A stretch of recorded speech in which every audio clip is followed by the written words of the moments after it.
Hey guys, welcome to the second episode of the I Am a Show Off pod. My name is Karina, Karina, and I am not the show off, but my company is Show Off Furniture. I want to start by saying thank you to the couple of people who decided to hit follow on my podcast. If you heard the first episode, then you know I assumed it would only be my husband, who I call Babe, that would be listening to this so early on. So I'm grateful to you guys. On last week's episode, I gave you a condensed version of myself and my background, and in this one, I want to go through the first mistakes I and the company I worked for made in creating a dropship program from utter scratch. I feel like there were so many mistakes made before the program even launched, so it won't get covered on 1 or 2 episodes, maybe not even 3. But this podcast is about my company, Show Off Furniture, and how it came to be, and the struggles and tribulations of trying to make it not only known but successful while being a work-from-home mom and a wife. So I'm going to start by adding my disclaimer for when this podcast becomes super famous. Hey, you never know. I think all you need is an idea, a vision, and determination, and I have all 3. I am in no way, shape, or form bashing the previous company I worked for, who shall remain nameless.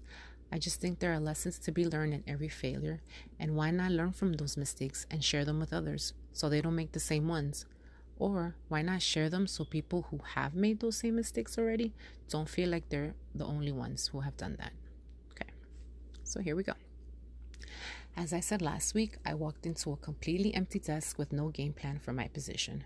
The buying department in this company didn't even know my position had been created, so obviously they were not expecting me. And apparently it was kept a secret until I arrived. Okay, mistake number 1, guys. When your company becomes big enough for you to gain headcount, any big changes that you're going to make, please tell the people who will be affected by said changes. I feel like that's obvious, but as some people know, common sense is not always common. And that was my first lesson here. When there is no clear lines of communication, your infrastructure starts to crack and Rome will fall. But I have a feeling that lesson was lost on them, and the cracks are getting deeper, even now.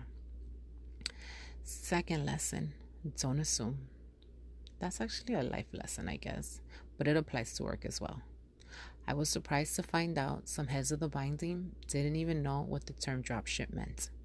I don't expect the regular person off the street to know what the term is, but I do expect heads in the buying industry in this day and age to either know what dropship means or understand its premise. And when I say regular, is just my New York way of saying regular. You know New Yorkers have their own language. Come on, it's okay. I'll translate as I go. For those of you listening that do not know what the term dropship means, look it up. I'm kidding. It's a different order fulfillment process. So instead of stocking the merchandise in a warehouse or distribution center, aka DC, that the business would have to pay for, your suppliers keep the merchandise stocked in their DCs, and that eliminates your overhead or operating costs by a lot. So on showoffurniture.com, it lets you know the time frame before the supplier ships out the order by product. I use FedEx and UPS, so either of them will go to my suppliers' warehouses to pick the orders up and ship them directly to my customer's door. I do ask for signature at the time of delivery, only because, well, let's face it, people can be thieves, and I don't have no time and no patience for that mess, I swear. So, the introduction I was given to the buying department was, this is Karina. She will be a buyer, but is not part of our department, and she will sit with you individually so you can explain to her what you do and you can train her. You could have cut the tension with a knife at that moment. But me, being from New York, I have thick skin. So I just thought, well, here we go. I will say, though, that the buyers individually were very nice to me and honest about things. So that was appreciated. One of them, who I'll call Kansas, helped me make the last few months there as fun as it could be. We were considered Americanized troublemakers, which that label in itself will be an entire podcast one of these days. Shout out to Kansas if you're listening. So, after sitting with the buyers for a few weeks, I learned that a multi-million-dollar company somehow managed to stay afloat for decades with no real business strategies. It all trickled down from the very top, and it reflected in the atmosphere.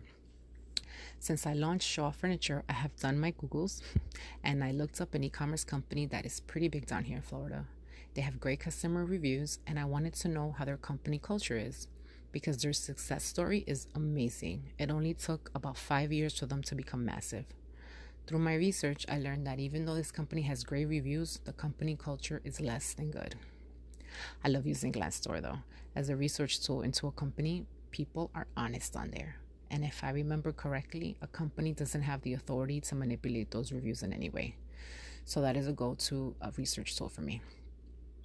Okay, so the question I pose to myself and to you, I guess, is there a way to create a successful company that instills a truly positive culture while making their customers extremely happy at the same time?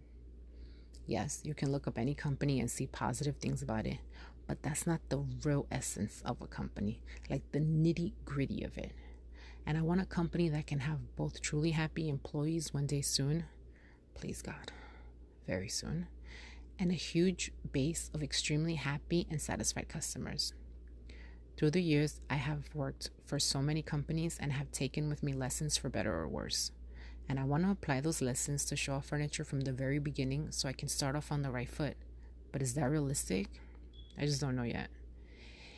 It's way too early to tell because, well, I'm the only employee at the moment. I heard Gary Vee say the other day that he feels like he works for his employees and that's how he holds himself accountable to make sure he's doing right by them. I think that's an awesome way of looking at things and keeping them in perspective. Another lesson, guys, make sure your employees are happy. I mean truly happy, because it will cost you one of two ways.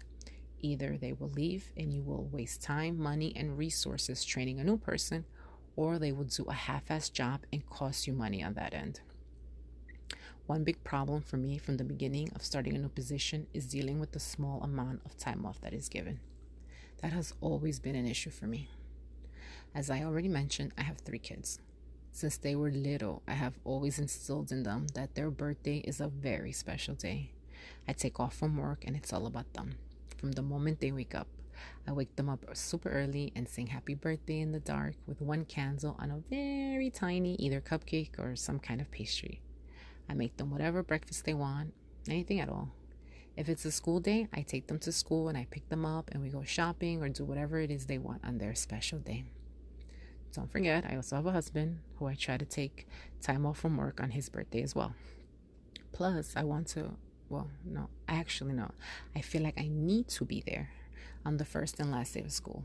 For kids, those are big days and I want to share that with them. So right off the bat, I've used 6 vacation days. The typical days off that you get are 2 weeks. I'm down to 4 days from the beginning. Then, as any parent knows, kids get sick, things come up unexpectedly, and you have to take time off for that. Life just happens, so I barely ever had days to plan a family vacation or do anything for myself. So many days I wish I could just called in for a mental health day, but just didn't have any. I know you're thinking, but what about sick days? I would exhaust those too. My special needs kid is also epileptic, so that adds to the unexpected days you have to take off from work. And I tried to chaperone school trips whenever possible, so more days taken there. In the last job, I would end up taking unpaid days because I just didn't have any days to take, and I needed to take days. Babe was sick in the hospital for a while, more days to take there. I'm pretty sure I had COVID at the beginning of the year, more days to take there. So basically life. I will gain 2 days a year from when I traveled with work. So work travel, I don't know why I'm rambling, I'm sorry. I would travel for work once a year and gain 2 days for that trip. But those 2 extra days of vacation, or floating holidays as they call them, weren't enough. So I think you're saying to yourself at this point, why didn't she have to work from home? Well, I did. It wasn't allowed. Maybe you're also asking yourself, well, what about Babe? Where's he at to help with the kids? I don't hear her say he goes to school or he does any of that. Well, Babe has a career that doesn't provide normal hours. So he might work weekends and holidays. And to get days off is based on seniority. So we pretty much work around his schedule. We've been married 18 years. And for a few years, we only saw each other 2 times a week. We sometimes joke that that's the secret to our longevity together. Not seeing each other. Oh, babe, I love you. Anyway. So my plan for Shaw Furniture is to have everyone work remotely. I'm not a babysitter. So if you can't manage your time and workload, then you can't be part of what I'm doing. The pandemic has taught us that work from home is possible for an organization if the company culture not only supports and encourages it, but also provides the tools needed to stay connected. I envision everyone will be starting with 2 weeks vacation, but will occur more time as the year progresses. My first buying job in West Palm Beach, we would accrue 7.77 hours of vacation time in every pay period. And I think that was pretty good, so I'm going to mimic that. Look, I liked it so much, I even remembered how much time it was that we accrued. I also envision providing 2 weeks of sick days, 1 week of personal days, and 1 week of mental health days. And I envision I would allow my employees to take up to 3 weeks vacation consecutively, because I would like to travel to the other side of the world. And who wants to spend the vacation days they earned only on traveling time without enjoying the destination? No thanks. Okay, so after the introductions and sit downs with my retail counterparts, now it was time to do what I was being paid to do. My first mistake when attempting to start the program was that I did not ask for more questions about the negotiations that were done with UPS when it was decided they would be the third-party shipper the company would be using. Whatever company you decide on using to deliver your orders, it is so important to know every detail about what you are or are not getting. When you're a drop shipper, you have no control on how delivery is handled by a third party. So it's imperative that you're getting exactly what you want, that you know the time frames, their percentage of claims filed, how the holidays affect regular schedule, how they deal with worst case scenarios, and most importantly, what their fees are per package. I didn't ask any questions and just went with the flow. When issues started coming up months later with UPS, I didn't know what was agreed upon originally because I wasn't there during the sit downs when contracts were signed. I didn't even think, let me go and see on the UPS side to make sure the fees we're being charged are not too high, or that we're in fact paying off the invoices.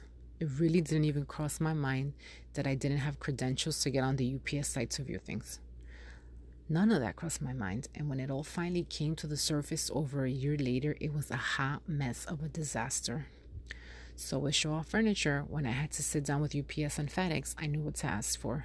Shipping in multiple zones, because depending on where my vendor's DC is and depending on where my customer is, the fees will vary.